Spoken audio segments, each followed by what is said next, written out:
Deep beneath the ocean, at a staggering depth of 10,000 meters, divers stumbled upon a bizarre creature. A woman, intrigued, cautiously prodded it with a stick. This eerie being had 12 spiky tentacles, looking like something from another world. As they pondered a fitting name for it, the lights went out. Panic set in as the cabin trembled, with a massive tentacle repeatedly striking it. The deep-sea terror, known as the Cthulhu beast, had ambushed them. Doubt clouded their minds. Would they make it out alive? These individuals were researchers from the Skyye Group, based in the Marianas Trench on a mission to tap into its oil reserves. Earlier, Nora had risen to freshen up, but as she did, she tripped, causing a minor tremor in the base. Then, a single droplet of water touched her hand, followed by a deafening blast. Desperate, Nora dashed through the corridors, screaming for her colleagues. The catastrophe was so swift that only John managed to join her at the safety hatch. As they attempted to seal it, they saw others racing towards them, chased by an onslaught of seawater under crushing pressure. Torn, Nora shut the door, causing another explosion that knocked them off their feet. When consciousness returned, an automated voice announced the grim news. The base was critically damaged and on the brink of destruction. Their means of communication was broken, leaving them isolated and unable to reach the surface. Nora, determined to find a way out, set her sights on the escape pod. As they made their way, the path was nearly impassable, littered with debris from tremors as powerful as a major earthquake. Amidst the chaos, a familiar voice reached out. It was Paul, astonishingly alive, despite being trapped under rubble. United, they navigated the tight corridors, passing the lifeless body of a colleague. Upon reaching the escape pod, their hearts sank. The essential gear was missing, with only the captain inside. It became clear that he had evacuated the others, leaving just Nora, Emily, and Smith in the control room as the remaining survivors. Assessing the dire state of the base, Nora realized that the imminent threat wasn't just the structural damage. The central cooling tower was dangerously overheating, and if it reached a critical temperature, it would erupt. Their sole chance of survival was to don specialized diving suits, plunge to the ocean's depths, and trek to a distant base. But the uncertainty loomed. Would the suits provide enough oxygen and endure the crushing pressures of the deep sea? With heavy hearts and anxious breaths, they suited up and entered the elevator. But as they submerged, the sound of shattering glass echoed. John's protective mask had failed, revealing a horrifying scene of mingling blood and water. The engulfing darkness ahead captured their attention, as the fear of the unknown often surpasses even the fear of death. The group of 5 sought refuge on an elevator platform, only to be interrupted by a distress call. Smith, armed and cautious, ventured out to investigate, and was met with a chilling sight: a mysterious deep-sea creature feasting on the remains of their colleagues. While some were intrigued by this new discovery, the lights abruptly failed. In the pitch black, the captain hastily activated his flashlight, revealing the unsettling presence of more such creatures. The situation took a turn for the worse when the core cooling tower above detonated. The explosion's force sent them plummeting to the ocean floor. In the ensuing chaos, they scrambled to secure their masks and evacuate. Surrounded by a haze of debris and disoriented by the falling ruins, they knew that even a minor misstep could spell doom. In a brave act, Smith shielded Emily from the tumbling debris. A large rock struck him, but luckily it hit his shoulder, sparing him from grave injury. The group hurriedly moved him to a safe spot, only to discover that his oxygen filter was compromised, nearly causing him to suffocate. Amidst the tension, Paul and Emily began to argue, with Paul claiming he'd seen another creature. The captain intervened, soothing the group and guiding them to a cable car for the next leg of their journey. However, they were soon halted. The path ahead was obstructed, with stagnant water blocking their way. Nora, being the smallest, took the lead, assuring the water was shallow enough to cross on foot. But as Paul was crossing last, disaster struck.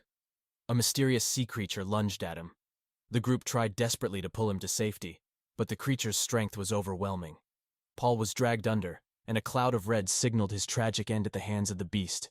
The horrifying event left the remaining members deeply shaken. Emily voiced her regrets about their expedition, while Smith, disheartened and with a damaged suit, considered staying behind to avoid being a burden. However, the captain wouldn't hear of it. He quickly fixed Smith's oxygen filter, and together, the team pressed on towards their goal. In the vast, shadowy expanse of the ocean, the four survivors felt an overwhelming sense of dread, with Nora acutely aware of her own heartbeat echoing in her ears. Surveying the remnants of their base, they recognized the consequences of humanity's unchecked ambition. Their actions had disturbed the ocean's balance, unleashing the nightmarish creatures from the depths. Suddenly, a creature darted past Nora, its form visible to all. Seeking safety, they huddled close, switching off their lights and relying on infrared to navigate. Yet, the creature seemed to haunt them, lurking and waiting for the perfect moment to strike. Emily, glancing behind, realized Smith was gone. He'd been snatched by the creature and taken to a nearby cave. The captain, acting swiftly, managed to free Smith, but the creature was relentless. In a flash, it seized the captain. Nora, tethered to him, was pulled along in a frantic underwater chase. A collision with a platform momentarily halted Nora's descent. The captain's urgent voice in her earpiece snapped her back to reality. As the creature loomed over them, its menacing face became clear. Without warning, it lunged at Nora, clamping onto her mask. The captain fought back fiercely, driving the creature away, allowing them a brief respite to ascend. As they ascended rapidly, the change in pressure became a grave concern. The alarms on their diving suits blared, warning of an impending explosion if they kept rising.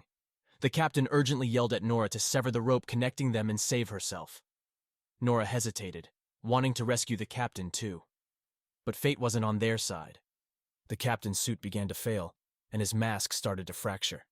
Making a final sacrifice, he pressed a button, releasing Nora from the tether. By the time she regained her senses from the blast, she found herself at the ocean's floor, enveloped in darkness. Alone and terrified, she called out for Emily. Turning around, she was startled by a tentacle, only to realize it belonged to a harmless octopus. Still shaken, she stumbled upon a fiber optic cable, which led her to a deserted base. Inside, she took a moment to gather herself, grappling with the trauma of losing her friends and the ever-present threat of the lurking monsters. She tried reaching out over the radio, hoping for a response from her team or help from above, but only silence answered back.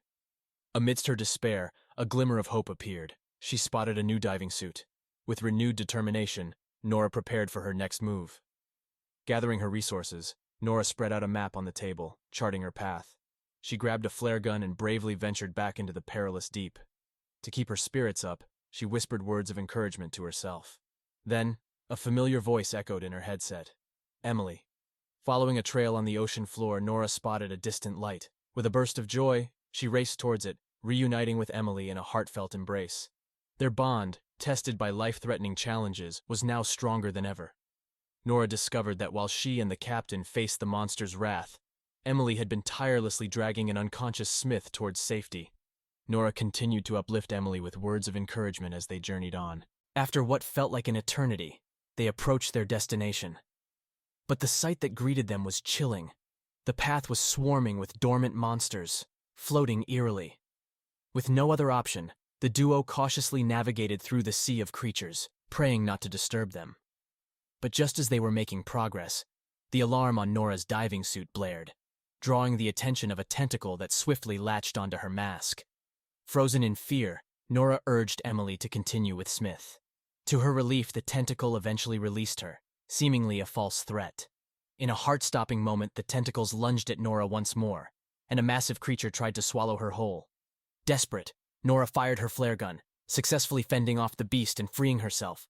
But as she regained her bearings, she noticed the smaller monsters had vanished, replaced by an enormous, ominous shadow above. Taking aim with her flare gun, she fired, revealing a sight that left her paralyzed with fear. The colossal Cthulhu, its head alone spanning a vast 100 meters, its mere movements sent powerful tremors through the water. Overwhelmed, Nora lost consciousness. Emily, ever vigilant, found and rescued Nora, bringing her back to the base. Together with Smith, the trio made a dash for the escape pods, hoping for a way out. But their hopes were dashed when they realized one of the pods was damaged. Without a second thought, Nora ushered Emily and Smith into the remaining pod, activating its launch. In the face of potential safety, she made the ultimate sacrifice.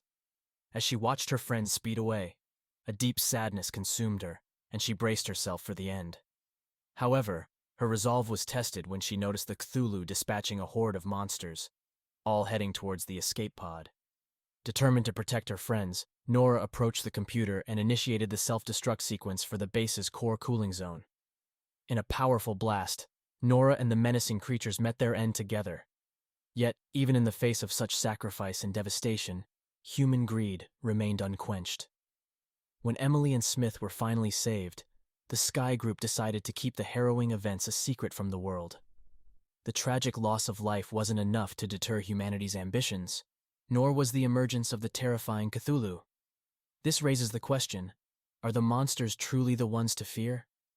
Perhaps the true terror lies not in the creatures of the deep, but within the depths of the human heart.